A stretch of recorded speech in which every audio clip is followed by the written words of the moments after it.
All right, 7D. Similar to a question that we did a couple minutes ago here. This one right here, two terms.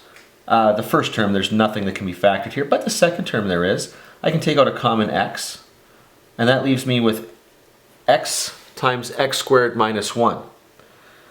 Now notice that part right there can actually be further factored because it's a difference of squares. And so we end up with 4 over x minus 1 over x, x minus 1, x plus 1. Okay, so now between these two terms, there is a shared factor of x, but this one has got this x minus 1, x plus 1, which means I need to incorporate that over here. My overall denominator is going to be x times x minus 1, x plus 1. I'm going to end up multiplying 4 by x minus 1, x plus 1. Now, I already know that that's a difference of squares.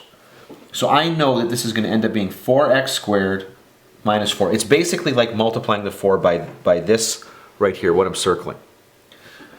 Minus, in that second term, I didn't need to do anything to the numerator. That second term had the complete denominator. There's nothing I got to do. So I'm just going to leave that as minus 1. Okay?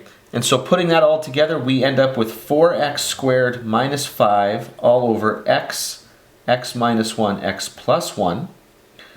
Okay, whoops, sorry, not equal to. I would like to factor the numerator, but I can't. It's not a difference of squares and there's nothing common. So this is basically where I end. And I will identify the non-permissibles as 0 and then really just plus or minus 1. It's probably the quickest way to write that. Again, notice that in the numerator I've expanded it because I was hoping I could eventually at some point factor it again once I group together like terms. But I left the denominator in factored form.